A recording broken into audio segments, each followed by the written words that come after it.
안녕하세요, 무른돌입니다. 오늘 나눠볼 이야기는 2019년 4월 26일 오후에 산책을 하다가 휴대폰에 녹음한 내용을 2022년에 글로 옮긴 것입니다. 이야기 주제는 말과 법의 의의와 한계라는 다소 묵직한 주제인데요. 찬찬히 보시고 피드백 주시면 감사하겠습니다. 그럼 시작하겠습니다. 말과 법은 인간에게 사유의 가능성을 열어주고 또 무작위적이고 질서가 없는 이런 세계에 질서를 불어넣어 주었지만, 반대로 인간에게 상식이라고 하는 틀에 박힌 어떤 틀을 제공해주는 결과도 낳게 되었다. 예를 들어 빨갛고 동그란 것이 사과라는 이름을 붙여줌으로써 빨갛고 동그랗고 새콤달콤한 맛이 나는 그러한 과육 전체를 통틀어 사과라는 일반 명사로 부르게 됨으로써 인간에게는 그러하게 생긴 과일을 지칭하기가 매우 편리해지게 되었다.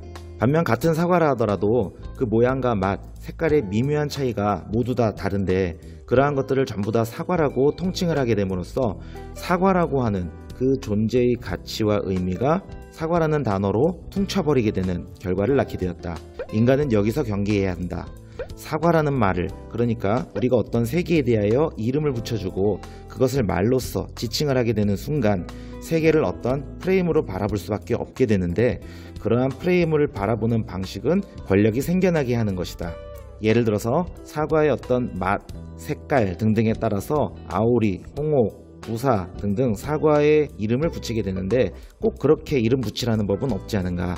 사과의 모양, 그러니까 좀 더 울퉁불퉁한 모양, 좀 더 동그란 모양, 타원형 모양, 짱구 모양, 이러한 것들에 따라서 꼬부랑이니 올록볼록 등의 이름을 붙여줄 수도 있지 않은가. 물론 내 말이 불합리하다고 받아들여진다는 것을 안다. 왜냐하면 사과의 종류를 이렇게 이름 붙이게 된 데에는 수많은 사람들의 수많은 시간에 의해서 합의된 모종의 약속이기 때문이다. 그렇기 때문에 사과를 지칭하는 여러가지 낱말들은 현재까지로 볼 때 나름의 타당성이 있다고 볼 수 있다. 게다가 사과의 경우는 권력의 투입 정도가 그렇게 강한 것도 아니다. 그냥 많은 사람들한테 그렇게 불려진 것일 뿐이다. 하지만 모든 언어가 그러한 것은 아니다. 어떤 말은 권력에 따라서 이름 지어지기도 한다. 법도 그러하다. 법은 2명 이상의 인간이 모여 사는 세계에서 만들어낸 최소한의 질서, 규칙, 체계를 말하는데, 그렇게 만들어진 법은 많은 사람들이 합리적이라고 믿어질 만한 그런 내용들로 구성된 것이다. 그러나 그것이 꼭 합리적인지 아닌지는 판단할 수는 없다. 그것은 시대와 상황에 따라서 항상 다르게 해석될 여지가 존재하기 때문이다. 대표적인 것이 낙태에 대한 것이다. 또 근친상간이나 주민등록법 등등 이러한 것들은 문화나 역사적 배경 등의 영향을 받는 대표적인 법들이다. 이외의 것들도 아주 많다. 일단 법이 제정이 되게 되면 공통의 약속이 정해지는 것이기 때문에 다툼이 생겼을 때 판단의 기준이 되어줄 수 있다. 그래서 법에 따라 살게 되면 우리는 최악은 면할 수 있다. 그러나 과연 그것이 전부인가? 법이 모든 사람의 모든 경우의 수를 다 대변해 주지는 못한다. 즉 사람을 죽인 자는 예를 들어서 사형에 처한다.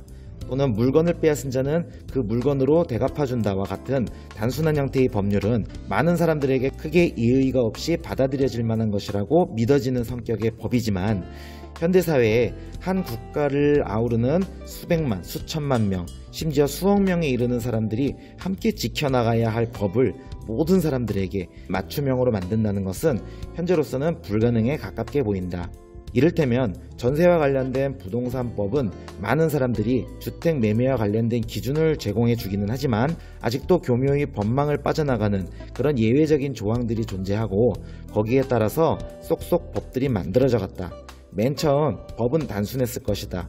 그러나 많은 사람들이 모이고 문제가 보다 세분화되고 첨예해지면서부터 이럴 땐 이렇게 저럴 땐 저렇게 하나하나씩 만들어져 갔을 것이다. 법이 과연 복잡해지고 세분화된다 하더라도 모든 것을 다 담을 수 있는 것인가? 내 말의 핵심은 그렇다. 말과 법은 많은 사람들이 모여서 살아가기에 적절한 근거, 준거가 되어줄 수 있는 아주 강력한 무기임에는 틀림없다. 하지만 이것이 전부는 아니라는 것이다. 말에 사로잡혀서 말의 영향력 아래에 속하게 되면서 사람은 거기에 맞게 프레임이 지어지게 되는 것이고, 거기에 따라 사고하게 되는 경향성이나 방향성을 띠게 되는 것이다. 법 역시 많은 사람들이 함께 살아갈 때 좋은 기준이 되어줄 수는 있지만 그것이 전부라고 할 수는 없는 것이 5천만 국민 모두 다 다른 상황에서 5천만 개의 법이 존재할 수 있다면 그것은 법적인 효력이 디테일하게 만들어줄 수 있다는 뜻이겠지만 그것이 가능하기란 요원해 보인다는 난점을 가진다.